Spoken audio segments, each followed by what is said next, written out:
Hi everybody, let's talk about evaluation. Evaluation is something very important in your examinations, be it your AS 50 markers or your A2 20 markers. So you might be asking, what is the point of evaluating? Why do you have to evaluate? I have 4 things jotted down here. Number 1, challenging and supporting theory or supporting theory. Whatever you're studying now, it's probably theoretical, and maybe you're studying the formation of earthquakes, jet streams. They're all theoretical stuff. It's all dumbed down to help you understand it. But sometimes when you put it into practical use, sometimes if you look at real life examples, it's not always the case. And therefore you can challenge it. But sometimes it does work and your theory is very successful. In that case, you can support your theory with evaluation. Next thing is acknowledging the complexity behind your factors, behind your theory. Again, your theory is simplified for you. But if you evaluate, you can think about factors outside your theory. You can think about all these factors that influences something, and then you can show that examiner, you're showing your examiner that you're thinking outside the box and you're quite smart, and he might give you some extra marks. There's also weighing your arguments. In IGCSEs, you're probably thinking about, on one hand, this thing is good, on the other hand, this thing is bad. But you're not actually coming up with a conclusion. You're not saying why this good thing is more important than this bad thing, or why this bad thing is more important than this good thing. So you're not able, or it's not clear to the examiner which side you're going to if you're just saying on one hand or the other hand. You have to explain why one factor is so much more important than this factor that your argument of this thing wins out overall. And with that, you come up with a judgment of the success or a failure of a policy, or the extent to which you agree, be it completely agree, mostly agree, somewhat agree, slightly agree, or not agree at all. So I think judgment is the most important thing you have to do, because it's answering the question. And if you want to get top marks, you have to do this, and to do this, you have to evaluate. So now you understand why you have to evaluate. You need to know how you evaluate. I put here some considerations you have to do. First thing is time scale. So something very simple you can do is just think about short-term impacts and long-term impacts. Something might be good in the long term. Something might be good in the short term, but it might be very bad in the long term. Or it can be very good now. It can be very good in the future. It can be very bad now. It can be good in the future. It's all goods and bads, or goods and goods, whatever, right? The impacts now and in the future. But that's a starting point. But for a time period, you have to think about more. You have to think about whether the factor or whatever you're talking about, is it persistent from now to then? Will it always be that case? Or does it change somewhere in the middle? Will it change in the middle and then change at the end? A lot of things occurs when time moves on, and you have to think about, is there any developments with that factor? And if it is, you explain it, and then that's how you evaluate something. Location and the level of development. So HICs, MICs, LICs are very powerful. So high-income countries, medium-income countries, and low-income countries, they are very powerful in showing how one country that's very developed has the regulations, has the economic means to do something like slope management, but another country that's very poor, they don't have regulation to look at anything, and maybe your slope management techniques are quite lackluster. Or maybe the development affects the migration patterns in your country as well. It's all linked to that. Also, cultural or social factors. It's not just economical. It can be human as well. Maybe psychological impact as well. That varies between different areas, and also physical factors. So you can think about location-wise, jet streams, right? They go around the road, but they only go to one latitude, or go around one latitude or band of latitude. It's not universal that jet streams exist. Or maybe solar fluxion that occurs. You need freezing and thawing, generally in the more northern and more southern parts of the hemisphere. Not really in the around the equator, but you get more rain in the equator, so you might get more flows and slumps for your mass movements. So you can think about location, think about the different parts of the location. Maybe your play boundaries are different, and you can evaluate through that. Counter examples and supporting examples. This is mainly for theory, supporting or challenging your theory.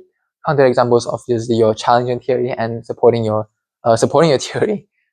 So theory might say that afforestation is good for a slope. It's a really good slope management technique because it holds the roots hold the soil together, It allows more infiltration, so there's less saturation. It intercepts rain, so there's less rain splash erosion for undercutting, and it's all good in theory. But is there any examples where afforestation doesn't work or it makes things worse? Or is there any examples where it does work and there's been no landslide since? With these two, there's always yes and no, and you have to evaluate through that. If you look at our example of Gwen Saigon and Hong Kong in our mass movement playlist, you see which examples you may want to be using. And then with that also, you can look at the level of development. Scale of impact, obviously the numerical impacts, maybe it's a lot more people dying than just a small amount of people dying. That is very important. But also who are the people getting impacted? So it might be a small number of people, but the people might be of a certain age. There might be a trend amongst the people. They might be young and old because of a weak immune system compared to people of the economically active age. And that's very important to consider for your management techniques. And also what? So it's not just your social factors, it's not just deaths and casualties, but also maybe economic impacts, maybe environmental impacts. Those things you have to consider as well. And also how many of that is affected. And then you can weigh, is economic more important than social impacts? Is social impacts more important than environmental impacts? And with that, you can look at every other considerations as well. Next thing for scale of impact is the relative impact.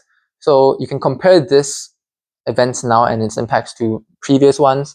If it's the same, maybe you haven't done anything and it's just the same. But if you have done something and the impact is less, then it shows that it is successful. It has shown growth and improvement. But if the impacts are much more severe than a previous event, be it the same level of magnitude for an earthquake, for example, then maybe you're doing something wrong and you might have to rethink your strategy. Next up, we have perspectives. So for most things in life, you have winners and losers. People do something and they might win from it, but if you win, you might have to disadvantage other people and they might lose out. So you take the Three Gorges Dam, for example. The flood control that it brings, the electricity that it brings, it benefits the government a lot from the political reputation it gains, and also the people downstream, they benefit a lot. But for the people who are displaced by the reservoir, do they win or do they lose? Probably lose because they're kicked out of their homes. But within those group of people, you also have to think about the winners and losers. So it's not just generalizable. You have to look at the people individually as well, or maybe in groups of people. So for example, the people who are displaced, the elderly people, they're more unskilled and they would rather a sedentary life. But since they moved to a new city, they are less competitive in the job market and they might lose out. But the young people who are displaced, they might be happy because they used to not have the finance to migrate to a large city for job prospects, even though they are very skilled and competitive. But now they're moved to a new city, they might be really happy and they might win from it because they can now show their skill off to the job market and then get a really good job than previously. So you can generalize stuff, but you also have to look at specific groups of people. Now you have relationships, relationship between your factors. It might be interdependent, something like push and pull factors.